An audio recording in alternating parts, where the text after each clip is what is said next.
कहा आप अगहनी उत्सव में आइएगा। मैं उसी साल अगहनी उत्सव में गया, मात्र कुछ लोग ही थे। और अगहनी उत्सव में सदगुरुदेव ने मुझे भी बोलने के लिए कुछ कहा। मैं बोला, जो जानता था थोड़ा बहुत बोला, लेकिन जब चलने का समय आया तो सदगुरुदेव ने कहा कि आपको एक काम करना है। मैंने क्या आदेश दिया जाए? उस समय आप देखे होंगे, जो लोग पुराने लोग हैं, जो वहां पर जो स्वामी जी की गुफा थी, तपस्थली थी, वो खपड़ैल थी, मिट्टी का बना हुआ। हमारे गुरुदेव ने कहा कि ये पक्का का कैसे बनेगा, इसका एक नक्शा आपको बनाना है। इसको स्वामी जी कह कर गए थे कि इसको बनाना होगा, पक्का बनाइएगा। तो आप इंजीनियर हैं तो इसको बना कर दीजिएगा। मैं सोचा कि ऐसे कह रहे हैं स्वामी जी, एक कागज कलम दिया, कुछ अपने से बना करके दिखाया कि ये ठीक रहेगा। तो स्वामी जी बोले कि ठीक तो रहेगा, लेकिन पहले बताइए इसमें एस्टिमेट कितना आएगा। मैं ये एस्टिमेट करके जब कहा, कुछ अमाउंट बताया। बोले नहीं स्वामी जी, वो भी बता करके गए हैं कि बनेगा गुफा का एस्टिमेट, इसमें खर्च कितना आएगा। आप जो नक्शा देके बता रहे हैं तो बहुत कम है, इससे बहुत ज्यादा होगा। तब हमने कहा कि स्वामी जी हमको समय दिया जाए, मैं बोकारो जाकर बना कर भेजूंगा। मैं बोकारो आया, नक्शा बना कर दिया। अभी जो गुफा बना हुआ है वो बोकारो के ही नक्शा पर बना हुआ है। और उस समय जो एस्टिमेट स्वामी जी को दिया, स्वामी जी बिल्कुल अंदर से प्रसन्न मुद्रा में आ गए। अब बोले कि बस अब के ठीक हुआ, क्योंकि स्वामी जी जितना बता करके गए थे उसी के आसपास ये एस्टिमेट है। तो ये स्वामी जी कब बता करके गए, कितना एस्टिमेट होगा बता करके गए, और वर्तमान सदगुरुदेव के समय में वो किस तरह से उस एस्टिमेट को, पहले एस्टिमेट को रिजेक्ट कर दी। इसका अर्थ क्या है? अर्थ यह है, जो कुछ भी निर्माण कार्य आगे चल रहा है, चलने वाला है, तो वो सब एक विधान से चल रहा है। कहाँ कितना लगना है, कौन कौन आएगा, कहाँ सहयोग, एक प्रक्रिया स्वामी जी स्थापित करके गए हैं। हम आप सब निमित्त मात्र बने हैं, इसका संकेत हमको उसी समय मिल गया। इसके बाद आगे की घटनाएं बढ़ती गई। मैं स्वामी जी के जब बोकारो आए 1982 में एक बहुत बड़ा कार्यक्रम, और पहली बार संभवतः एक प्रेस कॉन्फ्रेंस हुआ, और उस प्रेस कॉन्फ्रेंस से स्वामी जी इतने प्रसन्न हुए, उन्होंने जो पत्र लिखा वहां से जाने के बाद कि बोकारो संत समाज, वो पूरे संत समाज का हृदय बनेगा। हृदय से जैसे रक्त संचरित होकर के सारे शरीर में जाता है, वैसे बोकारो संत समाज से ये प्रचार कार्य चारों तरफ फैलेगा।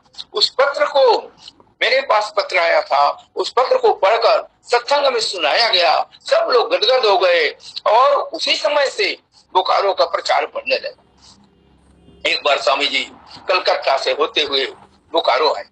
बोकारो से आपने कहा कि आप मेरे साथ चलिए, झुमरी तिलिया चलना है, एक दिन का कार्यक्रम। मैं सदगुरुदेव के साथ झुमरी तिलिया चला गया। झुमरी तिलिया जब गया तो झुमरी तिलिया में हम लोग कन्हैया लाल सरदा जी के यहाँ ठहरे थे, जो अभी रवि सरदा हैं, इनके पिताजी। तो कन्हैया लाल सरदा जी के यहाँ हम लोग ठहरे, शाम का सत्संग हुआ, भोजन हुआ। दूसरे दिन गढ़वार के लिए प्रस्थान करना। तो गढ़वार हम तो वहीं से लौटने वाले थे। सदगुरुदेव ने कहा कि सदय जी क्या आप आगे चल सकते हैं? हमने कहा, उन्हें गढ़वार चलना हो तो चलिए। तो हमने कहा वहां कुछ कार्यक्रम है? बोले नहीं, आश्रम परिवार में एक शादी है, अगर उसमें चलेंगे तो अच्छा रहेगा। मुझे बड़ी प्रसन्नता हुई। सदगुरुदेव के साथ प्रचार का एक अलग आनंद, और सदगुरुदेव के साथ शादी में जाने का इतने को और विशेष आनंद होगा। मैंने कहा सदगुरुदेव मैं बिल्कुल चलूंगा, छुट्टी बाद में देखा जाएगा। मैं वहां चला गया। 2 दिन बाद वहां से हम लोग बारात में गए।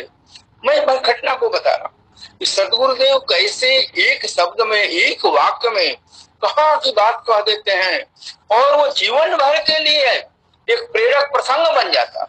ऐसे ही कुछ घटना हुई। हम लोग बारात में गए, उस बारात में आस नारायण सिंह जी आए थे, बजरंग बली सिंह जी थे, और गांव का एक बारात था। जब रात के 10 बजे दरवाजे बारात वगैरह लग गई, तो 2 व्यक्ति, उस समय तो होटल बुक होता नहीं था, एक व्यक्ति, दो व्यक्ति एक खाट लेकर के और एक चौकी लेकर के आए, चौकी था स्वामी जी के लिए, खाट था मेरे लिए, और वे आगे लेकर के समयाना से थोड़ा दूर जाकर के वहां पर लगाने लगे। लेकिन उन्हें क्या पता, उन्होंने चौकी और खाट एकदम सटा कर रख दिया। ऐसा सटा कर रखा, हम सदगुरुदेव 3-4 और आदमी पीछे पीछे आ रहे थे। तो वही समय जोर से बोला, ये क्या कर रहे हैं? अब स्वामी जी का चौकी है, मेरे पास क्यों सटा कर रख दिए? मेरी खाट थोड़ा अलग करके रखिए। इतना बोलना था कि सदगुरुदेव हंस पड़े। हंसते उन्होंने कहा कि सदय जी, सामियाना से दूर रहिए, मुझसे दूर क्यों जा रहे? मेरे बंधुओं, हंसते हंसते स्वामी जी ने कितनी बड़ी बात, सामियाना क्या है? संसार है, और सदगुरु क्या है? ज्ञान। और उन्होंने संकेत दिया कि आप सामियाना से दूर रहिए, लेकिन हमसे दूर क्यों जा रहे हैं? मेरे बंधुओं, ये वाक्य में मेरे भीतर में, मेरे मस्तिष्क में बिजली की तरह पहुंच गई। मुझे ऐसा लगा कि ऐसा प्रेरक प्रसंग, सच कहता हूं, जीवन में जब भी कुछ ऐसी परिस्थिति आई, मैं भी एक सामान्य व्यक्ति हूँ, मेरे साथ भी प्रारब्ध लगा हुआ है, सुख दुख लगा हुआ है, कभी कभी बड़ा दुख भी आता है, लेकिन जैसे आता है कभी कभी पांव डगमगाने लगते हैं, कभी कभी मन बेचैन हो जाता है। मेरे मस्तिष्क में वही आवाज गूंजती है, सदैव जी, सामियाना से दूर रहिए, मुझसे क्यों दूर जा रहे हैं? और मैं फिर सदगुरु चरणों में आकर बैठ जाता हूँ। मेरे सारे कष्ट लगता है कि कहीं चले गए, मैं बिल्कुल निश्चिंत हो जाता हूँ। सदगुरु का एक वाक्य आज तक मेरे जीवन के लिए प्रेरक प्रसंग बना हुआ है। मेरे बंधुओं, इसी तरह से एक एक वाक्य का अर्थ समझना पड़ता। ऐसा ही एक घटना है वृत्तिकूट आश्रम की। शोभा यात्रा निकल रही थी। शोभा यात्रा में उस समय पूर्वांचल संत समाज से एक हथनी आई थी। उस हाथी पर स्वामी जी बैठकर शोभा यात्रा कर निकल रहे थे, और एक वरिष्ठ गुरु भाई थे, उनको भी कह रहे थे कि आप भी आइए, ऊपर बैठ जाइए। लेकिन जब ऊपर बैठने के लिए आधा चढ़ते थे, तब तक हाथी खड़ा हो जाता था, गिर पड़ते थे। 3 बार गिरे। हम लोग सामने खड़े हुए थे, तो कहे कि अंत में वो कहे कि स्वामी जी तनी हमारा हथवा पकड़ ली। स्वामी जी क्या बोले? एक लाइन खाली बोले, कहाँ कहाँ तार हाथ पकड़ाओ, तू ही बताओ। और इस बार वो सीधे चढ़ गए। हम लोग, बहुत लोग कहने लगे, स्वामी जी क्या बोले, कहाँ कहाँ हाथ पकड़ा?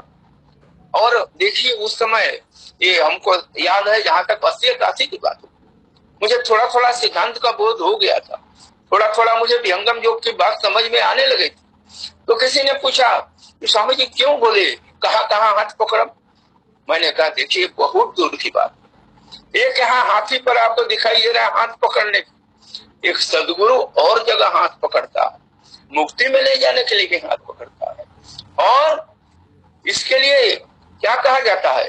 सदगुरु डोरी लाई, पुकारे जीव को, हंसा चलहूं निज देश, मिलन निज पीर को।